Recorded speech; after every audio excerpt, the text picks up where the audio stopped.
बिस्मिल्लाहिर्रहमानिर्रहीम अस्सलाम वालेकुम। आज की वीडियो में हम डिस्कस करेंगे जेन पॉल सार्टे के प्ले को, जिसका नाम है नो एग्ज़िट। हम देखेंगे इसकी समरी क्या है, इसके अंदर क्या थीम्स यूज़ किए हैं और फ़िलासफ़ी क्या इसके अंदर इस्तेमाल की गई है।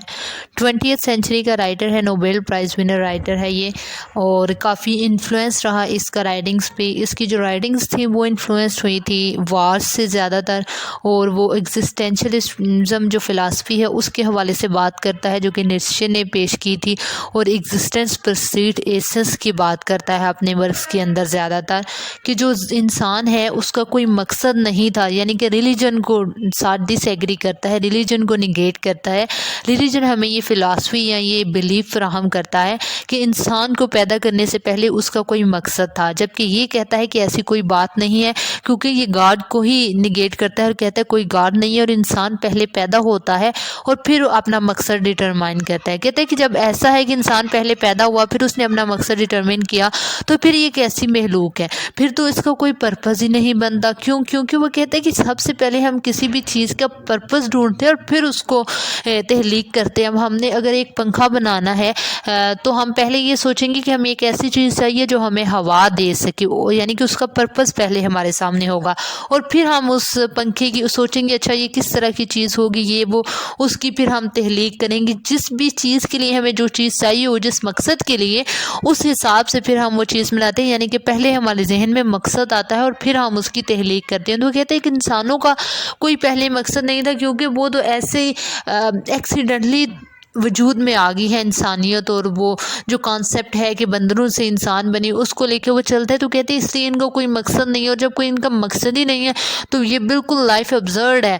बिल्कुल हम एक दूसरे को टॉर्चर कर रहे हैं यहाँ पे, और बिल्कुल मीनिंगलेस पर्पसलेस लाइफ हम गुजारे हैं, कोई इसका मकसद बनता नहीं है। तो उस हवाले से इस फिलासफी को उसने अपने बहुत सारे वर्क्स में पेश किया, और same is the case with the present play no exit, उसमें भी उसने यही फ़िलासफ़ी प्रेजेंट की है 3 कैरेक्टर्स मेन के ज़रिए, आइनेज, एस्टले एंड गार्सिन। हेल का सीन उसने बयान किया है। एक कमरा है जिसके अंदर फर्नीचर वगैरह मौजूद है, और हेल की उसने डिस्क्रिप्शन दी और कहता है कि ये तीनों जो करैक्टर्स हैं ये मरने के बाद यहाँ पे आए हैं, और अब इनको यानी कि मरने के बाद ये हेल में गए हैं। यानी कि हेल और हेवन दोनों में से एक जगह पे इंसान जो जाता है मरने के बाद, तो वो कहते हैं वो हेल में गए हैं अपने दुनिया में किए गए करतूतों की वजह से। अब वो जो हेल में मौजूद हैं उनके साथ वहाँ भी क्या सलूक हो रहा है, क्या वो टार्चर किस टार्चर से गुजर रहे हैं, और टार्चर असल में है कौन, इसके बारे में ये प्ले है।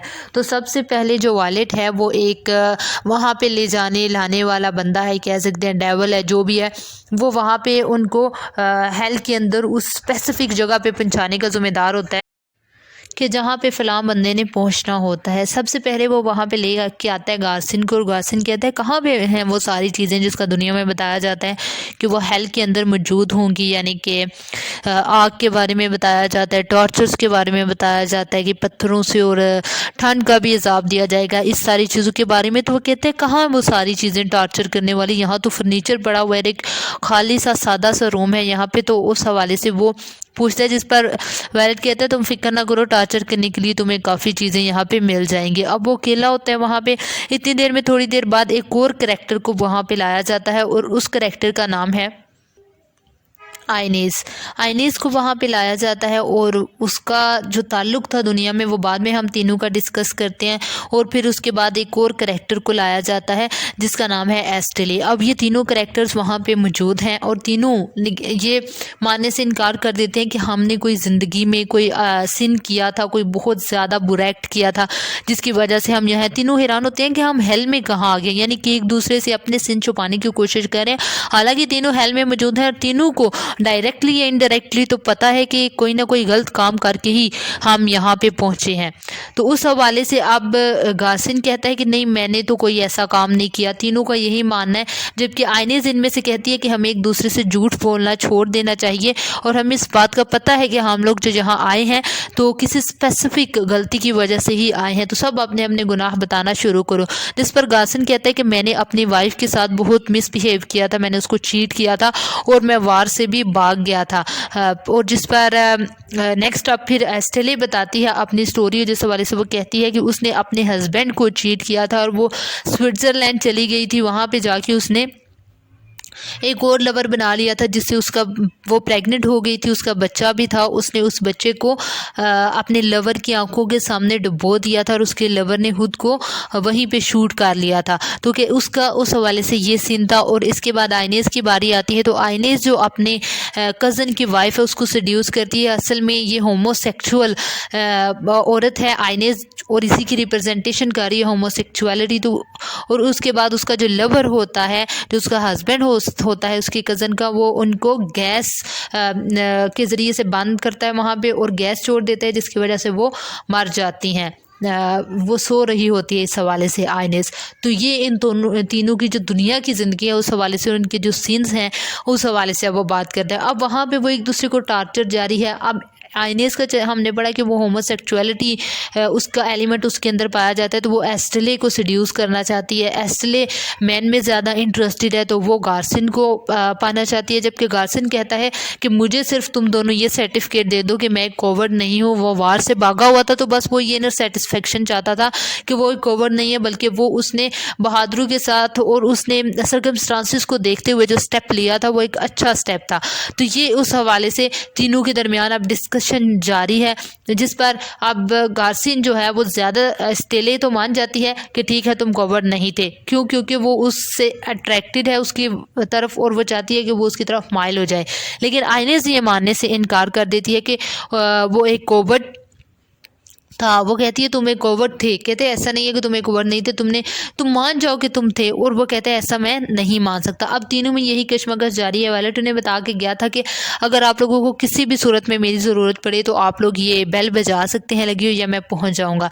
अब गार्सिन ये कहता है कि मैं यहाँ से चला जाना चाहता हूँ, मैं यहाँ रहना ही नहीं चाहता, तुम दोनों के साथ नहीं रहना चाहता।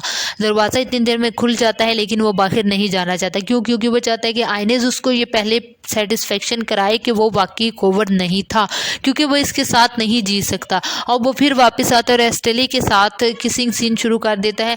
वो कहता है कि ठीक है ये आइनेस इससे जेलस होगी, हालांकि आइनेस इससे जेलस नहीं होगी। क्यों? क्योंकि वो तो होमोसेक्सुअल औरत है और वो उसको कोई फ़र्क नहीं पड़ता कि वो मेल के साथ लगी हुई है, जिस पर वो थोड़ी देर बाद उससे पीछे हट जाता है।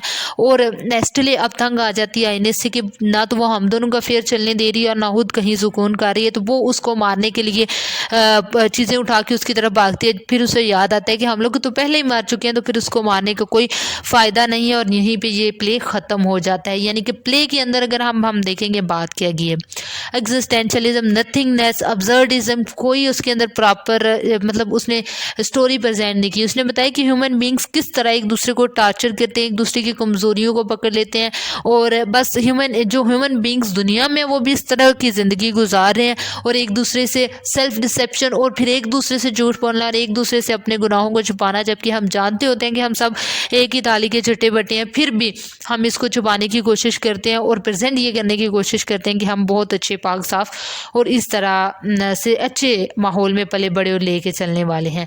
तो ये सारी चीज़ें थी जो कि नो एग्जिट प्ले के अंदर बयान की हैं जेल पाल सार्टे ने। आई होप कि आपको इसकी समझ आ गई होगी। काफ़ी डिटेल से हमने इसकी समरी को और फिर एग्जिस्टेंशियलिज्म फिलॉसफी के हवाले से इसको डिस्कस किया है। Thank you so much for watching the video and if you like the video don't forget to subscribe the channel.